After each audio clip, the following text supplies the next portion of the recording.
guys, I was just wondering if any of you have ever had cramping in your thumbs whenever you're sending a text message. Generally longer than shorter, but it just depends on how many hours you are on your phone a day. I know I have. I'm guilty of it. My name's Tasha Reem, and I'd like to inform you of the harmful effects of texting that on your hands. Like I said, cramping of the thumbs is one of them, and that is caused because the way that the keyboard is set up on the cell phone, it is set up for your thumbs to move in an unnatural movement that they should not be moving in, and therefore that causes your thumbs to cramp really bad.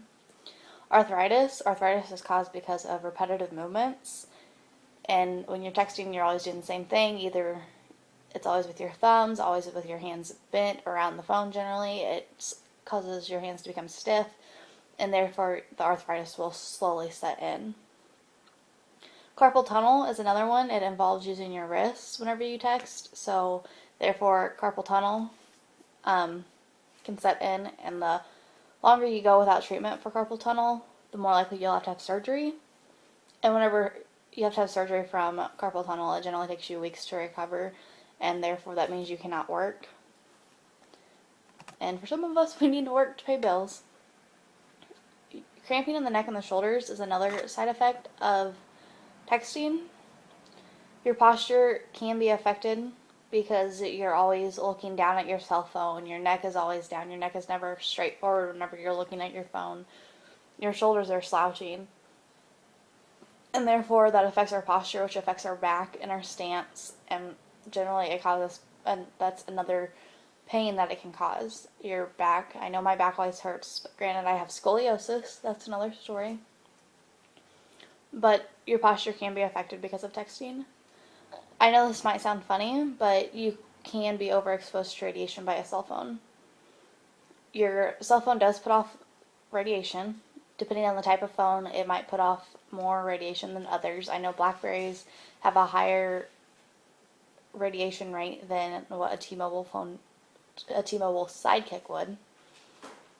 If you always carry your phone in the same pocket or the same side of your pants, or same phone, same back pocket, or if you carry your phone, that area is more prone to radiation than the rest of your body.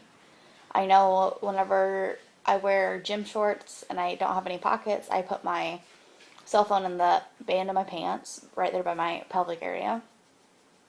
And because it's so close to my ovaries, that could put off harmful radiation to my ovaries, and therefore that could harm my chances of ever having kids.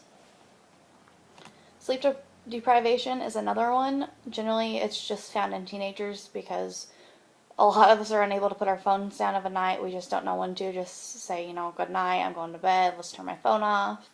Most of us, to this day, use our cell phones for alarms, so therefore that is a harder reason for us to just turn our phones off in the evening or of a night when you're getting ready to go to bed. There's ways to prevent it, but I know with my phone, I can't keep my phone on silent. If I have to have an alarm set in the morning, it won't go off if it's on silent. And another way to get rid of the staying up all night and the lack of sleep is to put your phone across the room and not by your bed. So that way in the morning, if your alarm is set, you actually have to get up out of bed to shut it off. You can't just roll over and just shut it off. It's very handy to do that. And I'm not saying that texting is bad.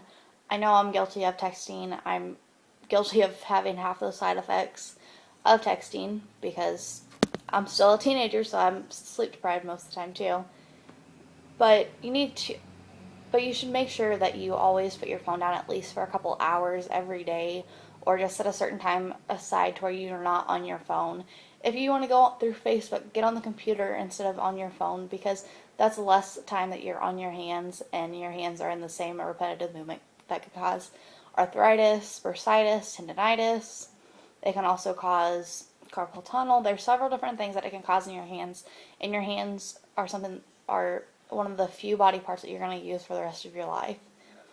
And I know texting can be prevented, and we don't have to text 24/7. You might be popular enough to have somebody texting you all the time, but instead of texting, get on the phone and call somebody. It might sound silly in this day and age, but it is so much easier to do, and it's less distracting, especially if you're on the road. You should not have your phone anyways. Just be sure to keep your texting to a limited only, because that will help your hands a little bit and give your hands a little break. Thank you.